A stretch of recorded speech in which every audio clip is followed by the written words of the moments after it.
If you follow Midday with Rev Don, you can type your questions or comments on whatever platform you're watching on, and they will appear in my chat room here, which you can see on the screen, at least on days when I don't have a guest, and we can talk directly. And you'll notice I don't really have much of a topic scheduled for today, and there are a couple of reasons for that. One of them is I actually do have a topic that I'm thinking I will come around to, but I didn't really want to put it in the title. But the other one is, I mentioned yesterday, I often wake up wondering, what should I talk about today? And I'd kind of like to hear from you what you would like me to talk about. Lately, I've been very political. It was remarked to me yesterday that I was extremely animated and may even have come off as rather angry about the topic I was talking about, which I was not conscious of being angry, but it's the kind of topic that can move me to anger. Um, this whole political topic is the kind of thing that I feel very strongly about. And hopefully you feel strongly about it too, because it certainly affects you. But there's also the question, is this really what you want me to talk about? Do you prefer that I talk more about metaphysical subjects? I do plan to move to resuming more metaphysical subjects, and that's one of the things I'm thinking we'll talk a little bit about today. But I would love to hear your requests for future topics for me to talk about. I do have a few things people have requested in the past that I've not gotten to. But I would love to hear where your mind is at this moment. Um, every day when I open social media, it's full of politics at this point, which I'm sure it will be for the rest of the year. It doesn't mean I have to be full of politics, because in many ways I've said most of what I need to say. But there's still a couple of things that are worth talking about. And hello to Janet in the chat room. It's good to see you, Janet. Every week on Patreon, I do a Monday night chat room. I started that chat room in 1998. And I've been doing it every Monday night since, with occasional exceptions. Last night was an exception.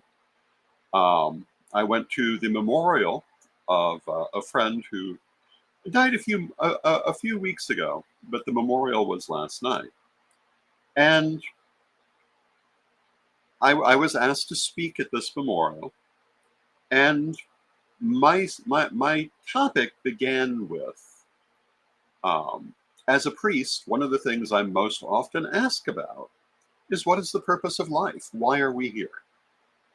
And I thought I would share some of those ideas with you today, because the answer that I gave in that talk was that in a lot of ways we're here for each other. We are the reason for being here. If we look at the Vangelo delle Streghe, and hello to Steve in the chat room. It's good to see you, Steve. It attributes creation to the goddess feeling lonely as the only being in existence, that she wanted experience, she wanted another to interact with. And if we work with past lives, as many of us do, we will see that people do carry forward certain skills, but they mostly carry forward relationships. And hello to Fox Fur Witch in the chat room. It's good to see you, Fox Fur Witch. We certainly see many lessons that are carried forward from one life to another. We see skills, but above all, we see those relationships. And in a lot of ways, it's the way that we affect each other. The love we give, the love we share, and also the negative emotions that we give and share, that really define our lives. And when we cross over, this is a lot of what we take with us. These karmic attachments we have formed, and also a lot of what we leave behind. The effect of our lives on others. And hello to Tina in the chat room. It's good to see you, Tina. And the gentleman, Paul Nozick, whose memorial it was, had a wonderful positive effect on many, many people. And, his life was not one of great political importance, but it was clearly of very great importance to everyone that he had interacted with. And, that's a great thing to be able to say about a person. And, you know, if you are officiating at a funeral, and I was not actually officiating at this one, Deborah Hart officiated, but I was speaking. But, there are a lot of things you can talk about, ranging from spirituality to the experiences of the new ancestor, to their hobbies, their habits. But the thing that's important is their relationships.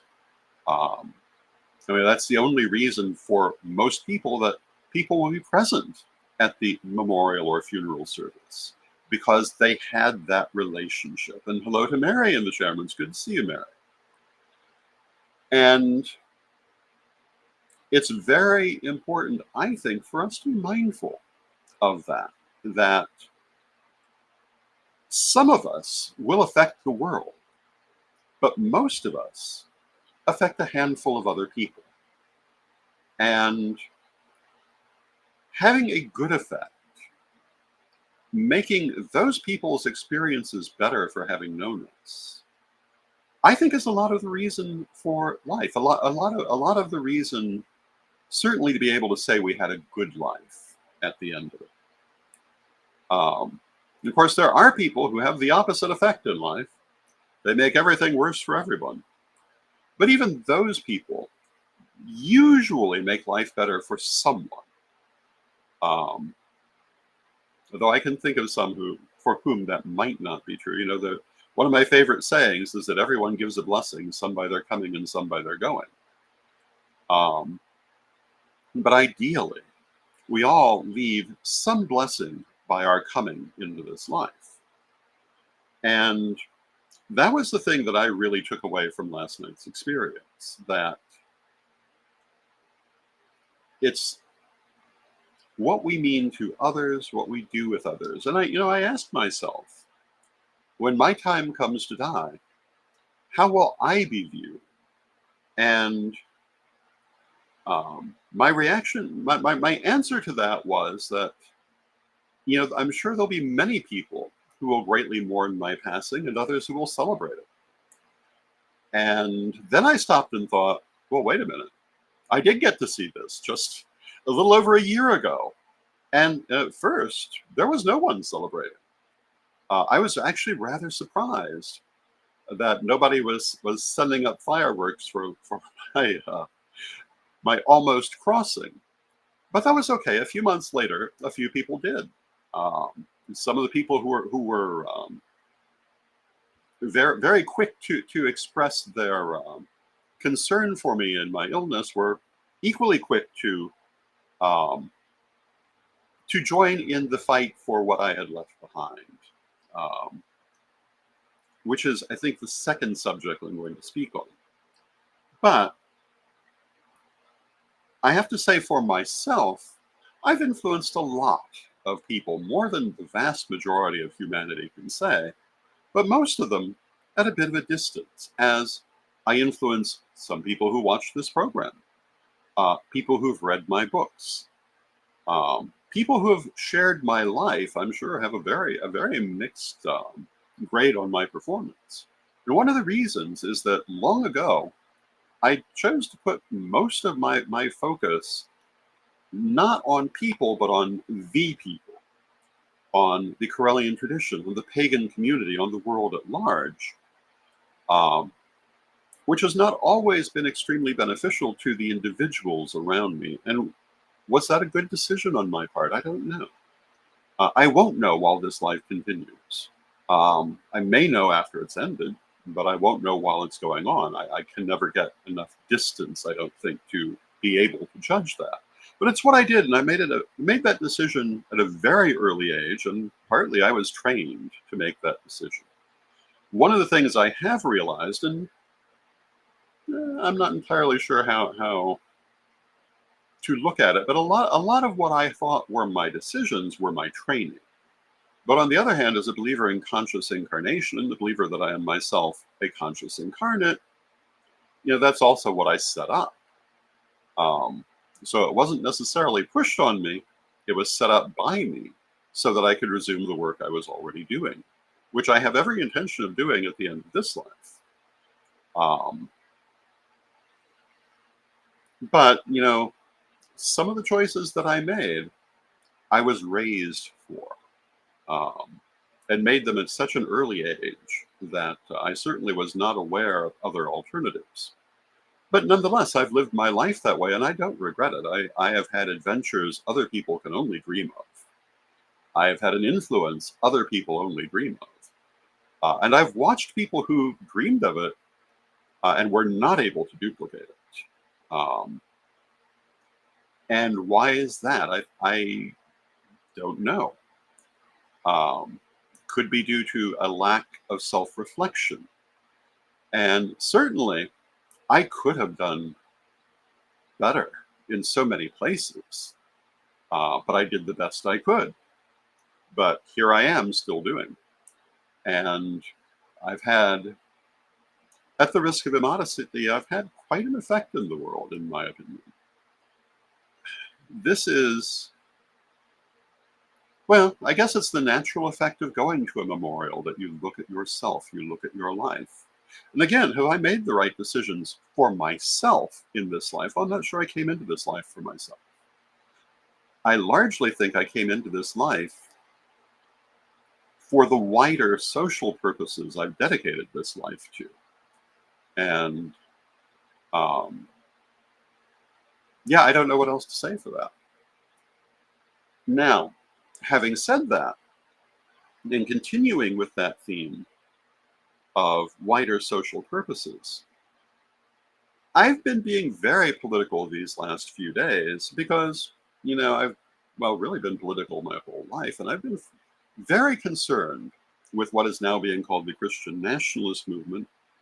It's also been called the Christian dominionist movement and various other names during my lifetime, but it's been a single continuous movement the whole time. Um, and I've always been concerned with it. It's not any kind of new concern, nor do I plan to continue talking about it every day. So if you're getting tired of hearing about it, I'm not going to continue it much beyond this, except maybe on Fridays when I am obliged to look at news stories. But one of the things I thought about talking about today, which I think is really the most important thing I want to talk about, is the weakness in their plan. Oh, and Mary Hawk in the chat room says the Christian right is wrong. Well, that's been one of the themes of my life. I have vehemently disliked them. And everything, I vehemently disliked and stood against everything they stand for, as did my parents and my grandparents and my children, and I assume in time my grandchildren, who share mostly the same ideas. It's a long multi-generational conflict, but there's a weakness in this plan. I keep talking about their strengths and the fact that they've largely accomplished their plan. Right now, they are at the very height, or almost at the height, of success. And I fully expect we will see them rise to the full height of success soon. Could be almost immediately, could be several years from now. But I don't see us being anywhere near being able to turn them back. But I do see that as a long-term possibility. And so I keep talking about making plans for the future. How do we survive this? How do we come back from it? How do we rebuild? Because those are options I think we have. How do we stop it? Well, I don't think we've got that option. But where is it going? There are a couple of possibilities, and they reveal the potential weakness of the plan. But I didn't want to say that in the title of this program. And I'm somewhat hesitant to talk about it out loud. But the weakness in the plan is the likelihood that it will unleash a feeding frenzy. The success of the Christian nationalist movement, they hope, will establish, for want of a better way to put it, a 1,000-year Christian Reich. And it could. Um, when they first put this kind of plan into effect during the Roman Empire, it did. Um, not quite as seamlessly as it sounds, but it did. Um, and they could experience that level of success. Um, but the other possibility is, because they're almost certainly going to use this to go after their enemies immediately, it could all dissolve into a feeding frenzy, in which case it will fail. Now, it will fail after a lot of human misery and possibly a lot of bloodshed, but it will fail. And we can see this by looking at historical precedents.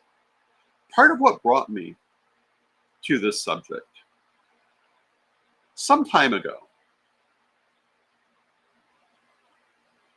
a long time ago at this point, I had a friend who was rising to a highly placed political position. And I cared about this friend. I wanted to see this friend succeed. And I gave them the best advice I could give them, particularly when I saw them mess it up on the very first day. The way they messed it up on the very first day was making their very first official act in their new office to go after what they thought was their enemy. And I warned them, what you're going to do is set off a feeding frenzy. You're going to give everyone permission to go after what they think their enemies are, and you won't be able to stop it. And then, over the course of several months, I watched exactly that happen. My friend was utterly destroyed. Many people around them were utterly destroyed. Um, Now, this person still lives on, but they rule over a kingdom of ashes, for want of a better way to put it. Oh, and hello to Reverend Eric in the chat room. It's good to see you, Reverend Eric. Should be a vital teaching moment for anyone with eyes to see. It's not what a leader does, but so often leaders do. And it invariably leads to similar positions. I often talk about the identity wars of the 90s, and we talked about those, I believe, on Friday. How there was a huge fight over who could call themselves Wiccan, who could call themselves pagan, etc., and how this basically decimated the community. The people who started that fight thought that they were going to have a wonderful apotheosis for their movement, that they would get rid of all their enemies through scorched earth tactics and emerge victorious. That is not what happened. What they did in most cases decimate their enemies, except for the strongest ones, who survived and became stronger. They themselves triggered a counterattack from people they didn't even consider being on the field, and decimated not only their community, but their reputation and what people thought of them, to the point that they are vehemently disliked to this day. To a certain extent, those who survive within that movement rule over a kingdom of ashes. If we look at the French Revolution, we see the same thing in a wider, more historical scale. When the revolution happened, it began as a level-headed movement aiming for positive changes, but it became a feeding frenzy of everyone trying to strike what they thought were their enemies. And they were very successful. Thousands of people were executed during the Reign of Terror. It made a massive hole in society. But you only have to look at the surviving couple of hundred years after to see it made no change whatsoever. Not really. By the end of the revolution, they had put in place arguably a more aggressive monarchy than the one they removed in the first place. Certainly one that was less sympathetic to what we might call concepts of democracy. And an argument could be made that, it was just a big feeding frenzy in the end. A lot of things did come out of it. Maybe they were for the better, maybe they were not. But would they not have come anyway? When you create a feeding frenzy, bad things happen. If we look at the Russian Revolution, we see the same thing. The Russian Revolution began as a level-headed, positive movement intending to make needed changes in society. And then it went completely to hell. And it went to hell with everybody trying to get rid of who they thought were their enemies. And over the course of several decades, this included a huge swath of the population. And ultimately, the Soviet Union, through the Stalin years, makes Hitler look almost minor by comparison in terms of the number of people who were killed. And the way that they were killed, although Hitler was certainly more effective, but Russia was no less determined to slaughter everyone who opposed the rulership. Now, they did not, in the end, completely dissolve into a feeding frenzy. At the end, they were able to dissolve into an absolute dictatorship with the threat of a feeding frenzy behind them, which eventually did fall, but more slowly. And as we look at the rise of Christian nationalism, these are some of the things that could happen. Because, if you read Project 2025 or various other things they've written, or even the statement from the Heritage Foundation recently, that we're in a second American Revolution that will be bloodless if the left allows it to be, which is to say, an open threat of violence, obviously they want a feeding frenzy. The only way they're going to survive that is by being absolutely ruthless. And maybe not then, because, the reign of terror in France was absolutely ruthless, and they did not survive. This is the flaw in their plan. This is the thing that a few years down the line can be exploited and fought against.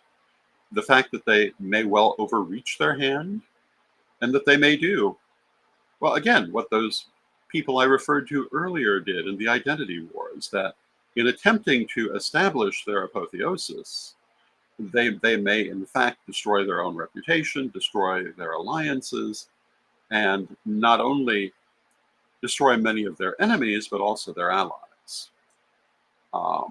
That's the flaw in the plan. When I say, how do we survive this? How do we come back to it? I'm expecting that to happen, and I'm expecting that to be a pretty horrible period. And I could be wrong. Let's all hope that I'm wrong in that. But they're saying it very loudly. It's certainly what they clearly want. Are there other ways to avoid it? Maybe.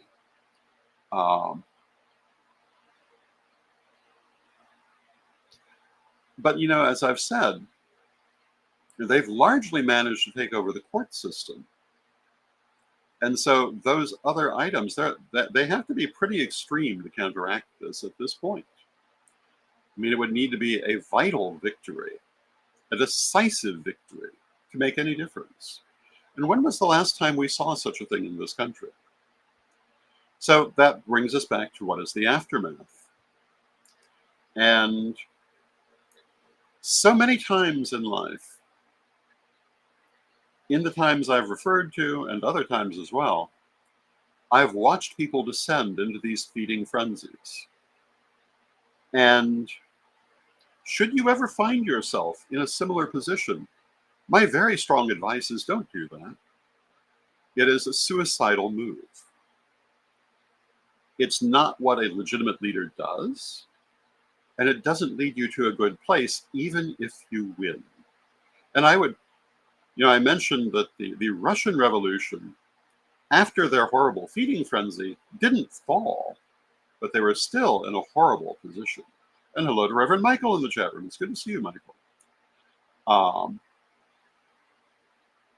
It is always better to be magnanimous. It is always better to be generous. It is always better to be merciful. It is always better to be kind. Um, Not stupid, but kind. To think about what you're doing and not just start striking at things that displease you. But if we look at the Christian nationalist movement, they strike at everything that displeases them. And in the short term, they're winning with it. But in the long term, I think it's going to turn against them. And that's about the only hopeful message I really have with it. Because, like I say, any other means of heading it off requires almost a miracle. Although I do believe in such things.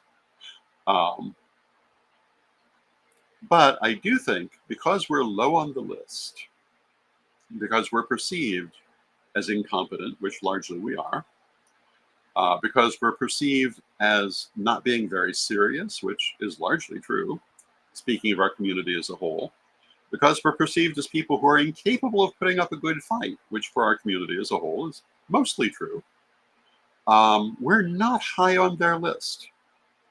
If you look at the different lists of things that they're looking to do, you don't find us on them. Why? Because they don't take us seriously. That gives us time. And to some extent, they're right, because our only real agenda, as far as I'm concerned, is to survive. And to actually attack us could also have negative effects on their own base. But that would be a different program. But, very often when pagan religious rights have been challenged, Christian minority churches have been among our strong allies because they see the precedent that could be applied to them.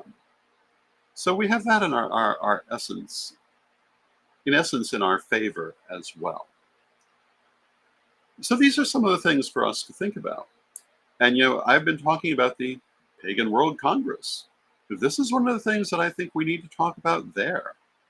What is likely to happen? One of the reasons the Congress is scheduled for a year and some from now. So we'll be much clearer in where the wind is blowing at that point, which way the water is flowing at that point. If we were to meet now, we'd just be talking. We would have no idea really what we needed to work with. At that point, we'll have a lot more clarity and some ability to think about what we can do.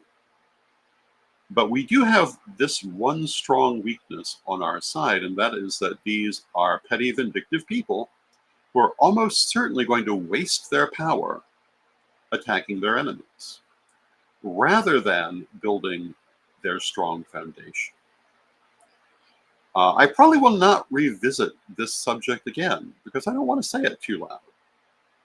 I will be very surprised if anyone in the Christian nationalist movement ever listens to this program. So I don't feel too bad for saying it out loud here, but I would hate for anyone on that side to actually get this message and get an understanding reaction of it. Although I imagine they'd simply be attacked, because honestly, the Christian dominionists are basically a bunch of attack dogs, and that can get you to a certain point, but it won't hold you in power. And Mary Hawk in the chat room says they're going to turn on each other as soon as they're in control. That's basically what I'm suggesting. And that's why, when this country was formed, they were at such lengths to keep the separation of church and state. They remembered the religious wars that had torn Europe apart for centuries. Because once you get the church involved in the state at that level, well, then the question becomes which church, and they all start fighting. So we must expect, or we reasonably can expect, to see that happen. And we also need to be extremely mindful of not doing it ourselves again. Because again and again, we have hamstrung ourselves as a community through this exact behavior. And are we going to do it again? Well, I imagine we will, but we won't all. I'm relatively certain my tradition isn't going to make that mistake.